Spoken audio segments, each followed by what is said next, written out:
qisadii ugu cajiibsaneed 2023 oo maxay tahay qisadan waxay dhaxmartay saddex nin Scottish ah, nin Afrikaan ah iyo Sheekh Masaare ah. weliba qisadan dadka Soomaaliyeed dhinacyo fara badan ay ka taaban doontaa.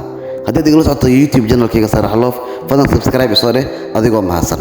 haddii Facebook igala socotaan sidoo kale follow, TikTok haddii igala socotana follow, Instagram xitaa follow. mahadsanin.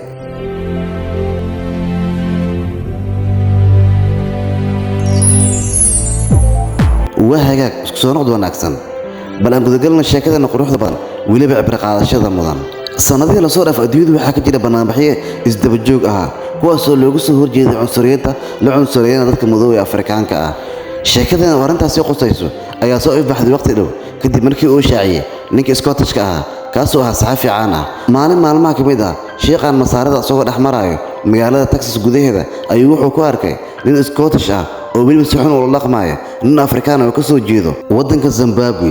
ninkii sheekay wuxuu aad u la yaabay ninkan cadaanka Scottish-ka ah waxyaabaha uu sameeynayo iyo sida uu laqmaay ninkan kale madow ee Afrikaanka ah. in cabaar ayuu fiirinay wuxuu adkeysan waayay. ugu dambeyntii wuxuu u yeeray ninkii Scottish-ka ah iyo weliba kii Afrikaanka ah asagoo rabo inuu weydiiyo waxyaabaha labadooda ka dhaxeeyo, balse wuxuu ogaaday wax ka dhaxeeyna wax kale ahayn madow nacab oo kaliya ay tahay. ninkii Scottish-ka wuxuu ku fikiray maadaama ninkan sheekha uu yahay nin cadaan ah inuu asaga ninkani uu nacab yahay, balse ugu dambeyn wuxuu weydiiyay su'aalo kooban. wuxuu dhahay diyaar ma u tahay inaan ku weydiiyo dhowr su'aal, kadibna ninkan wixii aad doontaa ayaan ku sameyn doonaa labadeenaba.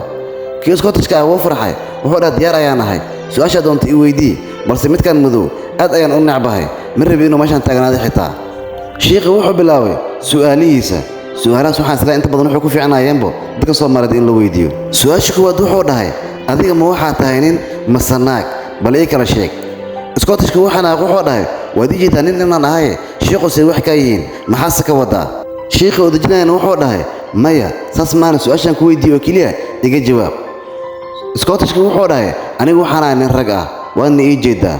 waayahay su'aasha koowaad waxay tahay markii adiga ku jirta caloosha hooyada xab iyo xinjirna aad ahayd in lagu imaado ma lagu weydiiyey war adduunkan ku wadnaaye nin maan kaa dhigaynaa masanaag rag maan kaa dhigaynaa mase dumar, kadibna adiga maa doortay in lagaa dhigo. Scottish-ka oo jawaab wuxuu dhahay maya aniga ma dooranin waxaan ka ogaana ma laha.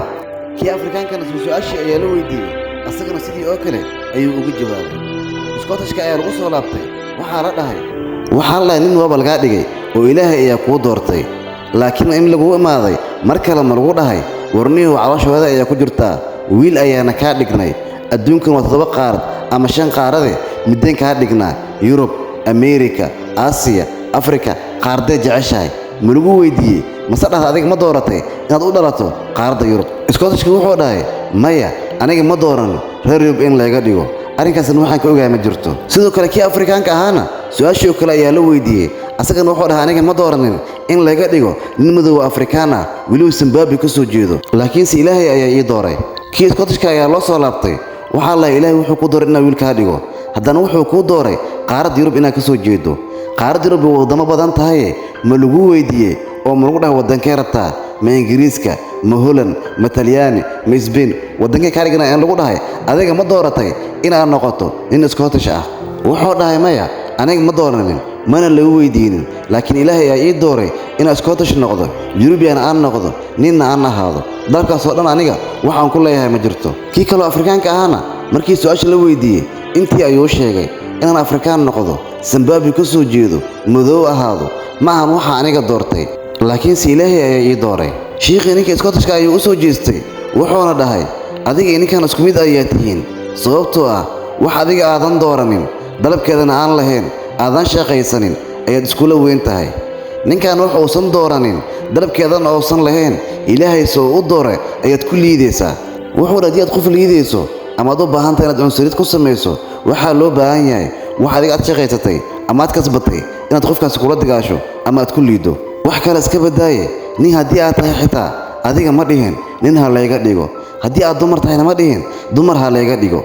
qof kasta wuxuu yahay Ilaahay ayaa u dooray wax la isku cunsuriyey iyo waxyaabo kale maahan. haddii aan u soo laabto gudaha Soomaaliyana qabiilnimo ayaa la isku cunsuriyeyaa, balse waxay ka mid tahay waxyaabaha aan la dooranino qof walba Ilaahay u dooray. sheekadan wixii aad ka faantayna commentiga noogu reeb. haddaad weli subscribe ii saarana hadda ii saar. mahadsanid.